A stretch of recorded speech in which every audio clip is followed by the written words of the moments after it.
The South African women's hockey side returned from the All Africa Games without hitting a single ball. But the men and women's side were withdrawn from the tournament site in poor Astro conditions. For senior players like Celia Seerane, it was a bitter pill to swallow.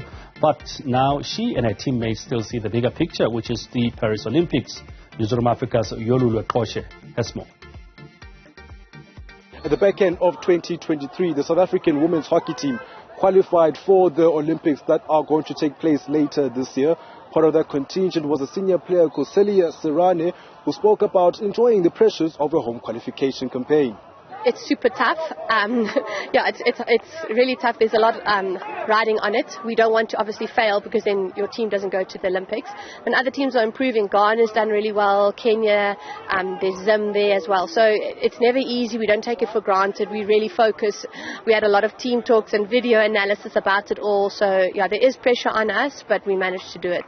Most recently, the SA women's and men's hockey sides had to return from the African Games without playing a game due to the poor conditions of the Astro turf.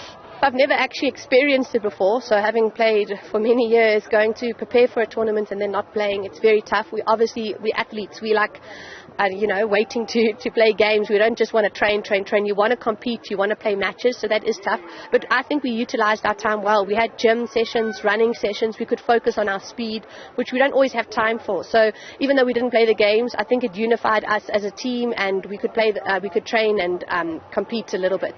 But it isn't all doom and gloom for the South African side, as they're about to embark on more preparations in Asia, where they'll go to both China and India before they tackle the Paris Olympic Games.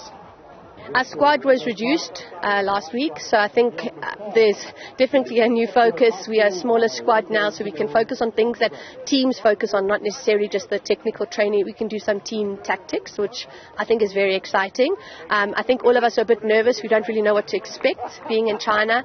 It's a long period. We're away for 5 weeks, so I think it's going to be a good training phase. And within those 5 weeks, we're playing 19 games. So we are really going to be fit. We're going to be very focused and ready for what's to come. With expectations set to be at a high whenever a South African team takes to the field at the Olympics, she cautions that they should be at a low because they are not a professional side. Olympics goes by so quickly. You're there for 2 weeks and your tournament is done, and you've prepared for it for maybe some people their whole lives. So we're going to be speaking about that. And realistic goals. Yes, it's great. Oh yeah, we want a medal. But where are we ranked? And are we professional? No.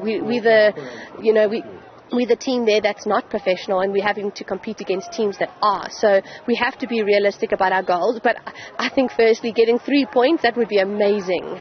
Away from the Astro turf, she's actually on the Astro turf as a coach, saying she's got her own academy and also helping out at Hoërskool Gasfontein's first team hockey side. I love it so much. I actually studied teaching, so I think essentially I do that on the sports field, which is amazing because I live my passion every day. So I run a hockey academy in Pretoria, and that's full time. That's my job. And yeah, I really don't mind who I coach. If it's a beginner, or I've even coached some adult players that are looking to make a masters team. I really just love coaching, and I love seeing people getting things right. I love seeing that development. So just being involved in teams, it's something special, and it's a real privilege to be involved in the youth. With the Olympics around the corner, she's just hoping for a victory to take home back to South Africa. For Newzroom Afrika, channel 405, I am Yolulwe Qoshe at St. Stadium's College in Johannesburg.